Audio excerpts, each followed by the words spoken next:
Okay. Hey, Hockey World, smiles, everyone. Camera's right there. Always put a camera higher so you look thinner. I need one in the stratosphere then. Oh, my goodness. It is Friday, June 6th, 2014. I'm Michael Agello. I'm Josh Rimmer. Yes, you are. And I am Eklund, and you are watching the HockeyBuzzCast live, and we are very lucky to, even if for a brief moment today, have Hockey Hall of Famer. I have to say it. Kevin Allen, how are you doing? Doing great. It's been a nice 24 hours. I appreciate all the well wishes and congratulations that I've gotten from the hockey world. It's been good to be me. Is this overwhelming at this point? But yeah, you see those commercials about the players, and they don't know how to describe what it is to win the Stanley Cup, and that's kind of how I feel about this. It's beyond my ability to kind of communicate how I feel about it. It's you're just kind of going, well, it's wow. So it's been good. I mean, when you've been doing it as long as I have, to get this level of recognition is really indescribable. That's amazing. Well, very deserved, obviously. And it was fun last night going to the NHL party. We had a party in Manhattan Beach, and everybody just, coming up to you all night long. I can't imagine that's your weekend, but it's fun to have it happen right when the finals, when everybody's here. Yeah, it really has been. And, I mean, also kind of, it almost, I've said this before, but the receiving the emails and calls from the people in the hockey world is almost better than winning the award. I mean, just because it's just, those are the group that I care about and that Sure. I like. And it's been said many times, players have said that the hockey world's sort of like a family, and it really is. I mean, I've spent 30 years in this world with, GMs and players and coaches and NHLPA executives, and I've heard from people from all walks and that thing. So it's been fun. Wow, that's amazing. Yeah, well, it's fun for me too because you've been amazing to me, and I'm just thrilled to be around. And I did an interview this morning with Kevin over breakfast that I'm going to write a story on it that really you guys will find fascinating because this guy has an unbelievable story to get here. So yeah, we'll get right into this. If you have to jump at any time, let us know. I know you're running out to practice right after this, or availabilities and all that stuff. So we have some news. Congratulations, Jeremy Rutherford, Blues beat writer, on your.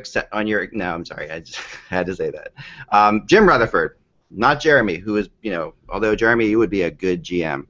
Jim's a great GM, and we talked about this before a little bit. Kevin, you and I did. And then we'll go to Josh. I know you've got other news too. That Bilesma has also been relieved of his duties apparently. So there's a lot going on. But I don't think there's a better fit than Jim Rutherford. I like it a lot. I know some fans in Pittsburgh are going to be a little upset because they're going to look at Rutherford's history in Carolina and note that the team didn't make the playoffs. But I will tell you this: there's not a more respected general manager in the game. Like his peers, I think the world of him. And always in records, when you review them, you don't know what was happening behind the scenes. In the early years, they really didn't have the budget to compete. And then when he got the budget, they've just had some poor circumstances. They tied up Cam Ward, and he's been injured and then hasn't performed as well. And who would have guessed that Eric Stahl would have struggled out of the gate the way he did. Right. I think it's fair to criticize Rutherford on a couple of things. I mean, did he need to go as far as he did on Semin? But I've watched him for a number of years and have known him, and he's a pro's pro in terms of being able to analyze the team and understand what's happening with the team. And he's maybe the best horse trader that I've seen in the NHL. Like, you go back and look. I love that term. He's still the guy who thinks, I want to make a trade, and I'll help you, but you got to help me. Like, he doesn't try to fleece the other guy. He just wants to make a trade that'll help his team, and oftentimes he's very good at identifying where the needs are on the other team. So I think what he's going to do right away. And I think most of us know what the issue is there. It's in the third and fourth lines. And I think he'll make significant changes. Like, I think he'll change instantly the culture of that team so it's more playoff ready. He's going to be, they're going to love him in Pittsburgh. He's just a very, very, very likable guy. And I like the fact that they're going to have the old guard, a lot of it's still there. Like Bill Guerin's a quality man. Yeah. They're keeping those guys in as the assistant general manager. And of course, Botterill's going to be the associate GM. It looks like now. Wow. And I think that is important because I think Botterill is going to be a first-class general manager. But I think they feel he just needs a little more time. Well, it seems like to me that when Shiro went down, and we talked about this, guys, that when Shiro went down, he was when that firing happened, we were all sort of saying, well, it's going to be hard for them to step up from there, and they kind of did. They kind of found a way to step up, and there are not many players, not many people you could say are stepped up from Ray Shiro. And I mean, Ray is a great GM too, but experience-wise. Yeah, I mean, I'm not sure that I would call it a step up, but I would say it's a similar style and a quality. I mean, I think they're equals. Shiro and Rutherford. I mean, they both have won Stanley Cups. Rutherford won one, obviously, in Carolina, and they're both highly respected. As we all know, sometimes the firing is not a reflection of a person's ability, but the timing and everything else. I think it's what happened to Ray. Someone needed to pay a price for what had happened in Pittsburgh, and they decided it was him. And the other thing that's pretty clear here is Jim was not ready to step down in Carolina. I mean, we see that all the time. In Philadelphia, on one day, Paul Holmgren is saying, "Well, I'm not 70. Don't push me out of the GM's chair." And then a few days later, he's saying, "Oh, I'm just so excited about this new president."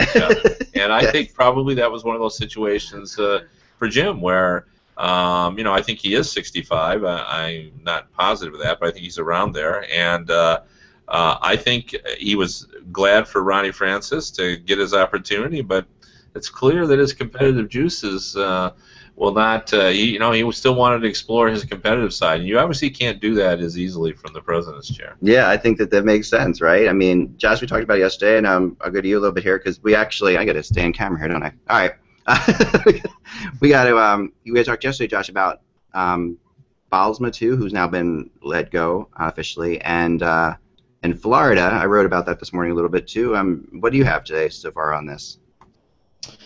Well, I was told that Bylsma is of interest to the Florida Panthers. Right now, the person that was the guy that they were looking at, that Talon had at the top of his list was Gerard Gallant until what happened today with Bylsma. I heard Gallant interviewed really well, and Talon likes him a lot.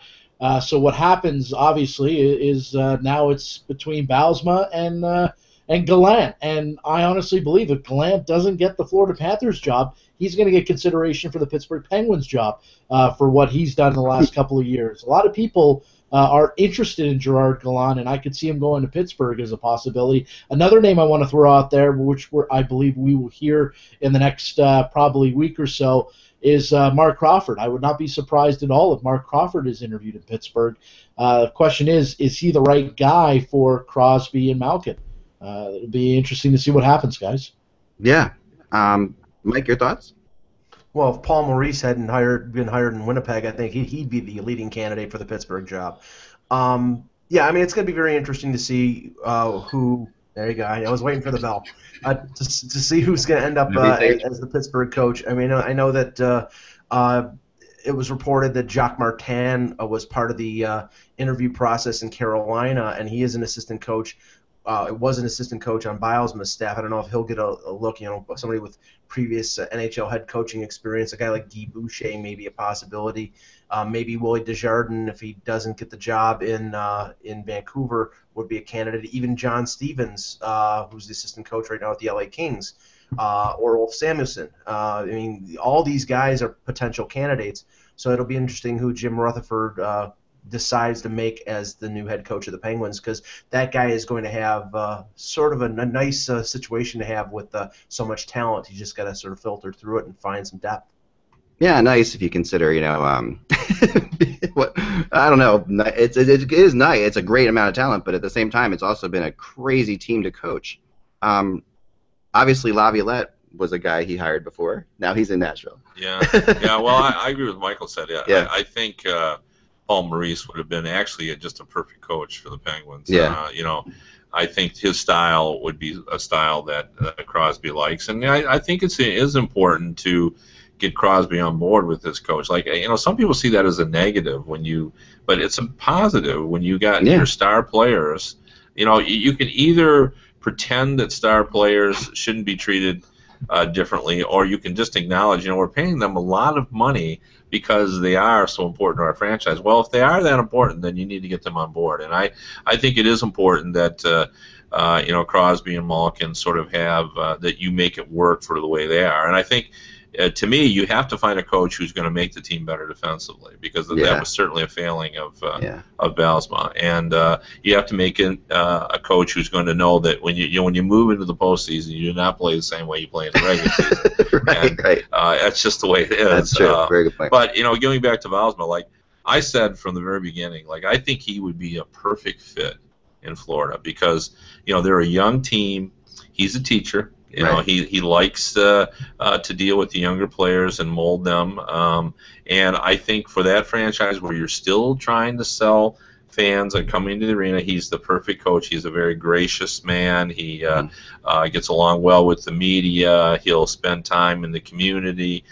He might be exactly what they need. But saying all that, I've heard nothing but rave reviews around the hockey community about Gallant. Yeah. And, they speak of him in terms of that he's paid his dues at every level, and the style of player he was. He really gets he was a confidant of Yzerman when he played with him. He mentored Yzerman when he was here. He's been a leader for a very long time, and his ability to communicate with top players. So I think they really can't go wrong in Florida. Really, I would lean toward Baalsma just because I think they have to pay homage to the marketing aspect, and I think Baalsma would be really good at that. But and the other guy, I'm a big Ulfie Samuelsson guy. And who has a history in Pittsburgh. True. Just as Rutherford does. I mean, that people don't bring that up, but Rutherford. It's actually kind of a fun story. He was the first to have the Red Wings design around his eye holes for the mask. That he started the painted mask thing. Oh, right. And he actually didn't start it. It was Harrison, his mask artist, who he got traded from Pittsburgh to Detroit, and he was very angry over it. And he shows up in Toronto, and he said, "Well, just paint it white." Because the other mask was blue, and Harrison put that around. And he was so angry about it, but he wore it anyway, even though he was angry, and then everybody loved it. And then next thing you know, every goalie in the NHL had a cool mask. So, but anyway, my point is that Rutherford has history in Pittsburgh, and obviously Ulfie was very popular there. And that would be a public relations hit if Ulfie could get that job. Oh yeah, he was part of that team. Now Gallant. And this group of Penguins players hasn't had an ex-player coach. Well, I mean, Therrien was an ex-player, but not a player that's kind of contemporary of theirs. Right. So that would be an interesting move. And I agree. Go ahead, Josh. Well, I was just going to add about Ulf. Apparently, he's at the top of the list for Carolina as well. But obviously, with the Stanley Cup playoffs going on, I would guess neither team would talk to him until the Stanley Cup Finals are over. But I've heard before that there's connection between him and Ron Francis, and Ron Francis would like to talk to Ulf because he's the guy right now that they've zeroed in on, and we've still heard Kevin Dineen's name as well. Also, Jimmy Rutherford at the conference saying that they want to bring in I think this is spelled wrong. Thank you, analytics. I guess that's a capologist, maybe, perhaps, and is that what they're referring to? No, not at all. That's the the Corsi and all the advanced stats I think they're speaking of. Which obviously anybody's watching the Cup now, the Corsi rating looks pretty good now considering what the Kings are doing. Right. I mean I think you're going to see all teams now get more involved in that sort of analytics as well. But Botterill's a capologist, by the way, in addition to being a former player. That's why I think he's a very attractive long-term candidate. Yeah. So all 25-year-old stat geeks can apply to the 30 NHL teams for the analytics job. Yeah. Well, the best quote I've ever heard on that is from Brian Burke, and I think he's right on the money. He said, a hockey team should use analytics the way a drunk uses a lamppost, for support, not illumination. And I think it's the absolute perfect quote. I just don't understand people who say, "Oh, I don't want to have anything to do with that." Well, why wouldn't you? I mean, it's just another tool, Right? You know, right. you just utilize it, and I'm sure they're not going to pay this guy $100,000. You know, so you bring him in, and you know, he tells you what he thinks, and then you just use it as one of your tools. Right. The thing is that, and Dave Nonis, the Leafs GM, said it earlier in the season, because the Leafs have been really criticized and excoriated because of their poor Corsi Fenwick and their lack of adherence to analytics. And he basically said, you show me a system that I know for a fact is 100% verifiable, that, you know, this is what happens and this is how it happens, and I'll sign on for it. But until it does, I can't, you know, invest a ton of credit and credibility to it, because it's not proven that it's 100%. So I mean, I'm skeptical of Corsi and Fenwick being connected to teams being great or good or bad. It still has to be proven to me. Well, we talked about it yesterday at dinner or lunch, where we said you know, there's so much heart involved in hockey. Right. And there's so much desperation, and there's so in terms of what team has to win and what team has to lose in a certain given day, and that's why it's kind of like, I agree with you, Mike. It's hard to. It's not baseball. It's not like Moneyball, or, you know, this isn't going to be Money Puck. You know, you can't quite do that. You just. Yeah, you know, but it's silly. It's just silly to fight it. Oh like, yeah. Like to me, it's no different than plus minus. Like plus minus does not really show the true performance of a player. But we still have it because, you know, sometimes it does. And the same things with Corsi. It's you know, you don't have to treat it as gospel, but you have it around. So you look at trends, and you know, if your scouts say the Kings are good, you know, your pro scouts say they are, and you observe and you say they're good, and the stats say they're good, then you look at Corsi and see they're leading in puck possession. Right. Then you're going, well, maybe we got something going here. It's just another layer and another level. And I think it's, you know, guys who just totally resist it are just not being in the 21st century. It's just another thing to use, not gospel, but, you know, just a part. Yeah, and you can, like, plus minus to me is often used as like a convenient thing. Like, if you think a player is terrible, you go and you find his plus minus. You're like, okay, he's terrible because look, he's a minus. If you find that, you don't use plus minus in your article, and that's that. You know, I mean, that's sort of how it plays out. And oftentimes, you know, the plus minus. You know, you look at it, but you have to look at what the rest of the team is. You know, if he's minus 27 and everybody else on the team is plus, you know, he's probably not very good. There's probably a problem there. There's definitely an issue there. What was that, Mike? Alex Ovechkin. Yeah, for example. No, it's so funny. Whenever you talk, because I'm switching cameras, I feel like I have to change cameras, not realizing that you are like literally. I'm like, oh, I gotta press this button. I'm still learning how to do this, run this show. So thank you very much for your patience. Yeah, this is interesting, because now let's play this out. Bylsma. Bylsma can't go back to Pittsburgh, so it makes sense that Bylsma goes to Florida. Well, with what's happened so far, I think anything is possible. Anything's possible. But Gallant should go to Pittsburgh. Bylsma should go to Florida. Just make this nice and easy for everybody. That would make some sense. And the Ulfie to Carolina. Ulfie to Carolina. We're all set now. And poor Kevin Dineen, who, you know, proved his magic in the Olympics with the women's hockey team, gets nothing. And I think Kevin Dineen's still a good coach. I think he got kind of. Yeah, I mean, he's not done. You know, we'll see him. He still has 2, maybe 3 lives left. So he's a Dineen, so yeah, he is. At the end of the day, and probably Willie Desjardins in Vancouver, and then you see guys who are ex-head coaches like Adam Oates and Dineen possibly hooking on with other teams as assistant coaches like Kirk Muller did in St. Louis. I mean, I've heard Oates' name being connected with Toronto as an assistant coach. Gord Dineen, Kevin Dineen's brother, is an assistant with the Toronto Marlies. He might be a candidate for the assistant coach, so, you know, maybe there's a possibility that the brothers would be assistant coaches with the Leafs. I don't know, but I'm saying those guys will get jobs if they want to, and if they don't, then they can just wait around till somebody fires their coach, and now they'll be a head coach somewhere in the middle of next year. Guys, I heard Vancouver is interested in John Stevens as well, and they're waiting for the end of the Stanley Cup Finals as well to talk with John. So, Willie, as Mike just said, Willie Desjardins has been high on the list for a few weeks now, but John Stevens as well is in there, and it'll be interesting to see. I did it. I like Hit the bell. Yeah, you like John Stevens? A lot, because I think this is a guy that I think he understands the game. He's He's an excellent speaker. He communicates well. I think teams are very interested in him. Again, though, if you're an assistant coach, and your team goes far in the playoffs, you're screwed, because I mean he can't go after the Nashville job. He can't. These things can't happen. So, yeah, I mean that's why I still sort of support the idea that maybe all those hiring should happen after. But then you're right up against the draft. So what can you do? No time. Fortunately for Stevens and Desjardins, both of them. I mean, Desjardins is in the Calder Cup final with the Texas Stars.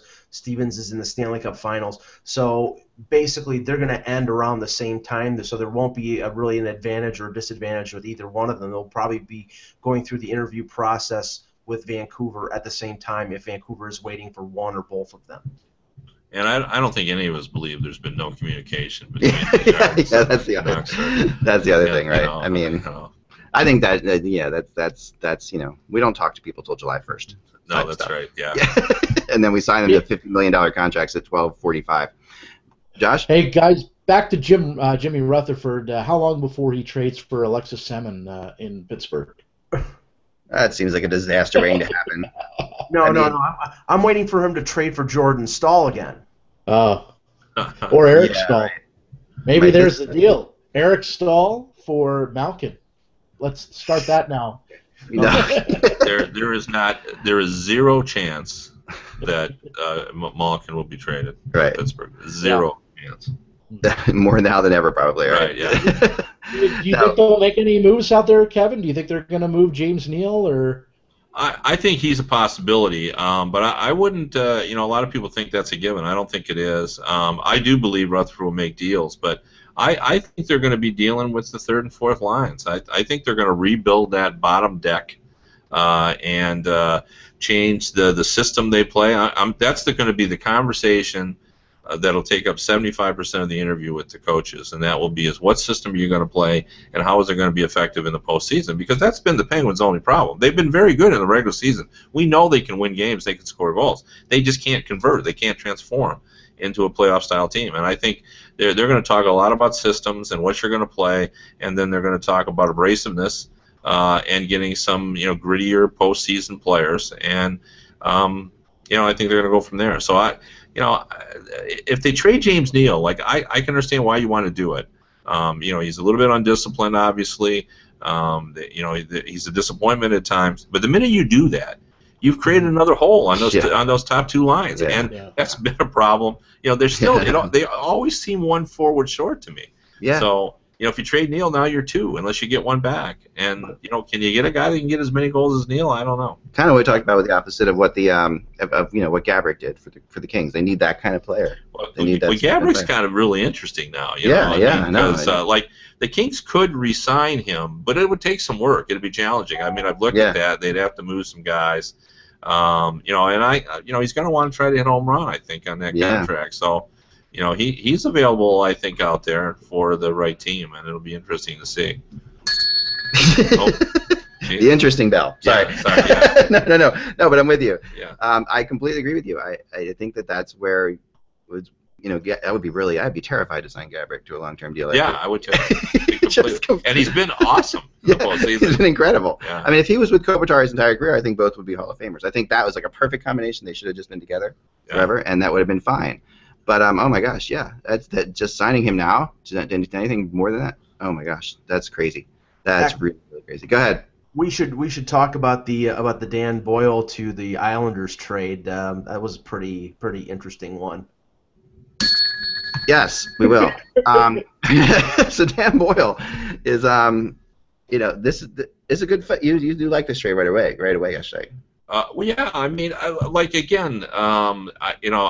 don't lose sleep over fifth-round draft picks. I mean, I've seen angst expressed over, and I know you find players in the fifth round, but you don't find them with a great frequency. And you got some time to convince Boyle to come there. And when you're the Islanders, convincing is the right word. I mean, you actually got to recruit. It's like a Mid-American Conference team, recruiting against a Big Ten team. You got to convince them you got to want to come here, and I'm sure they're going to go in and show them, pictures of the new building and what we're planning to do, and we're going to spend more money, and Charles Lang is going to sell the team and all that.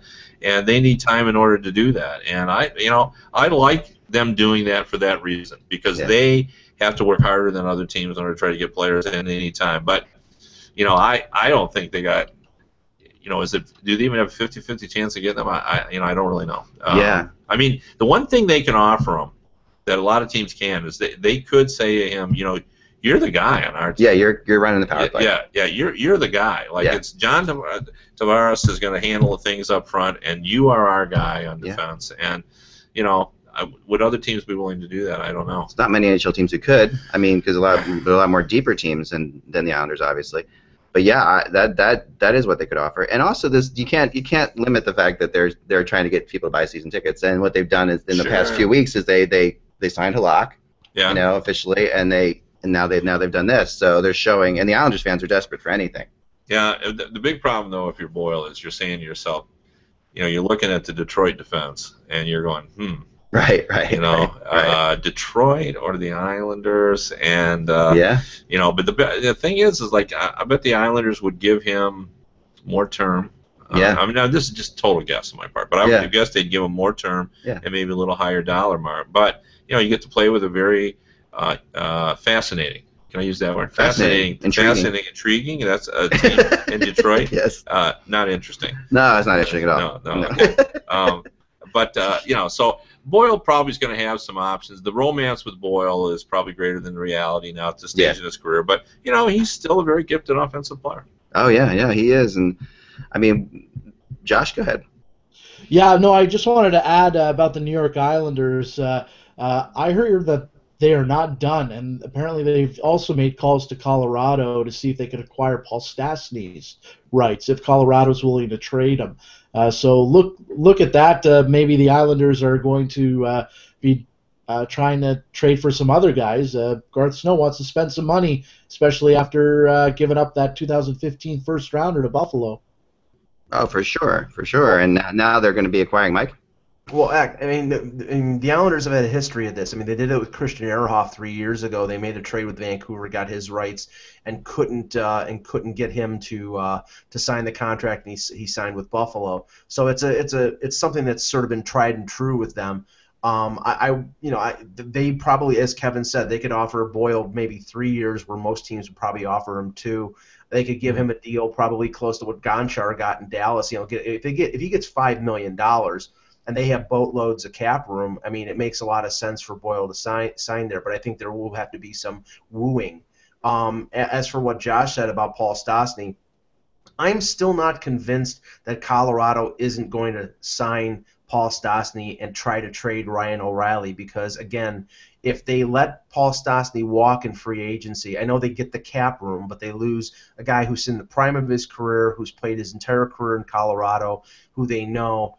Ryan O'Reilly signed an offer sheet a year ago. Is going to have to be paid $6.5 million if they just qualify him, and they probably get a ton for him if they put him out on the trade market back. I think that's a more tenable situation for Joe Sakic and Patrick Waugh than just letting Paul Stastny leave and having to sign Ryan O'Reilly for more than Matt Duchene is making right now in Colorado. I don't think they want to do that.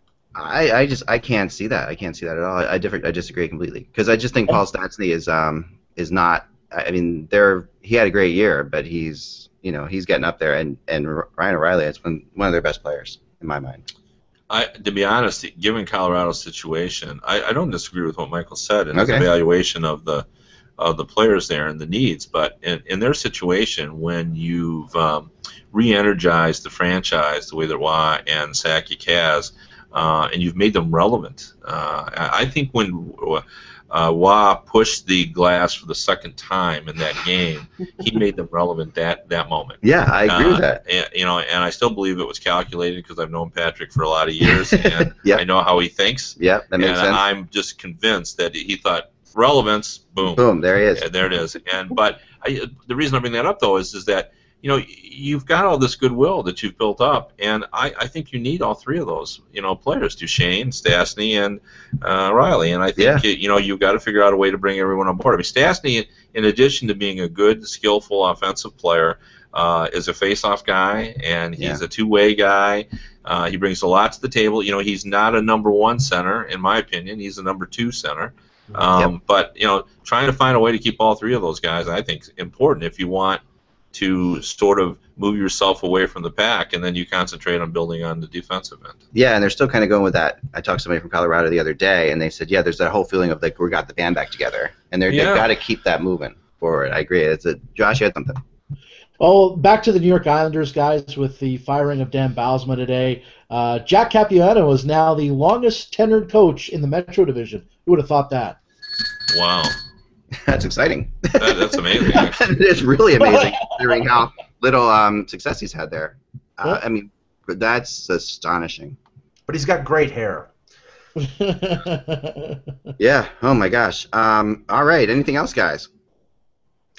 Well, the Nick Kiprios from Sportsnet came out yesterday and stated that only 4 players on the Maple Leafs currently are quote untouchable, and that would be Kessel, Tyler Bozak, Morgan Riley, their first-round pick from 2012, and Jonathan Bernier. He omitted James Van Riemsdyk, Joffrey Lupul, and a number of other players. Not to say that this is wholly accurate, but and I don't think that they're out there looking to trade James Van Riemsdyk off a career year, but I think it just illustrates the want of the Leafs organization to make some moves summer. I think they're going to be. It's going to be broad strokes. It's not going to be little tinkering, touch-ups. I think they're going to make some significant moves, and I still believe that Dion Phaneuf is going to be one of them. A lot of work to do there. A lot of work to do. Also, what is Josh? You've got something? Or is this about the Greg Conroy thing? No, it's about back to Jimmy Rutherford. We mentioned on this BuzzCast, podcast, whatever, I forgot what we call it. Yeah, exactly. Jimmy Rutherford, as we mentioned on this show, held a stake in ownership of the Carolina Hurricanes. He's actually held that since 2011. Majority owner Peter Carmonos is going to get the league's position on that stake on Tuesday. So it'll be interesting to see what happens with that stake. I mean, does he have to give it up, or can he keep it? I think he's got to give it up. He's got to give it up. Yeah. I don't know what the ruling will be, but common sense said you can't own one team and coach and be GM of another. It just doesn't. That's just not happening. No, I mean, there's vested interest, and minority stakes in teams. To me, I remember Bruce McNall when he was owning the Kings just said all that really gets you is a good seat at the game. So it's not really like it's and the cash calls, right? Yeah, and the cash calls. Whenever there's a need for money, then they got the hand out to you. So, yeah. I was saying in yesterday's webcast, I believe Jimmy Devellano owned a minority holding in the Maple Leafs when he was part of the Wings management, and he had to divest himself of that. So I think Go ahead. I think the NHL has a precedent here, so I would be really surprised if Rutherford wouldn't have to sell that minority stake in the Hurricanes. I mean, it's the appearance of impropriety or the appearance of conflict of interest if they let him do that. Yeah, I mean, I'd agree with that, and that's true about Devellano. He actually owns stock, okay. And then I'm pretty sure that Michael's right that he had to get rid of that. But though he never gave up the season tickets. He still has a season. Yeah, he had. I don't know. He may not have them now, but he did have them for many, many years. Yeah. And just like Peter Carmanis kept his seats in Joe Louis Arena. Wow. So I don't know if he still has them, but he did for many years. Well, they're investments. My gosh, you can't get tickets to this, in Toronto for sure. Yeah, they leave them in people's wills. Right. Now, also in the case, the Calgary news going on right now too that we were going to talk about. Remember that was going to be the big thing today. Calgary was announcing something. Has that happened yet? Yeah. Yes, it has happened. Craig Conroy and Brad Pascal were named assistant general managers. Pascal's based in Calgary, worked for Hockey Canada for the World Championships and for the Olympics. Conroy's been part of the Flames organization for a number of years. He's a sort of a rising star there. So that's a structure around the new GM, Brad Treliving. And which, the thing is, this is two more sort of inexperienced guys with a lot of potential, but two inexperienced guys to add to an inexperienced first-time NHL GM, which just makes me think that Brian Burke is going to have his hands in this organization and is going to be part of the whole hockey operations process and not just be sort of an overseer. I think he's going to be intimately involved. You forgot an important line on Pasquale's resume. He's also married to Cassie Campbell. Yes. Oh, my goodness. So there's a hockey family there. I never put that all together. Cassie Campbell, Pascal. That's, oh, man, interesting. And I refer to her now as hockey insider Cassie Campbell Pascal. Yeah, absolutely. And another interesting thing is Cassie Campbell's first writing job, Hockey Buzz. Seriously? Yeah. Wow. First place she wrote, Hockey Buzz. Same with PJ Stock. First media job, Hockey Buzz. So there we go, another one of our very own, moving up in life. Wow, so so Cassie's going to get some inside information now. That's for sure. She'll be whenever she has scoops on the Flames, they're going to be good. You got to go with them. That's for sure. Well, this is all this has done, Kevin, is given the myriad of hockey writers here something to do today, because otherwise this was just a dead day in LA. We're not going to get anything much out of the teams until tomorrow. But now everybody's going to scramble. And Josh, anything else? No, but Balsmo's record in Pittsburgh, 252 wins, 117 losses, and 32 ties. Pretty good to get fired over. Yeah, but he was terrible. I can't believe they didn't let him go this long on that record.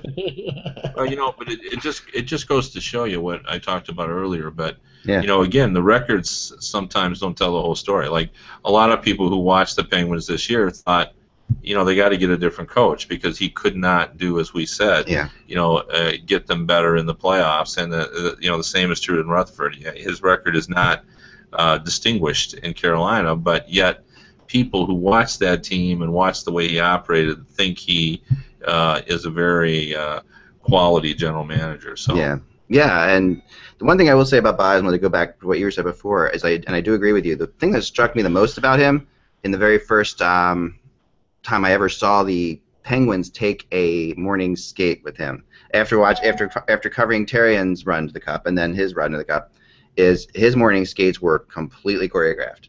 He had it, and it was definitely a teaching thing. You got the sense that there was a whole emphasis on transition, and I think Florida, that's a wonderful fit if he goes down there, as long as he still wants to coach right now. Josh.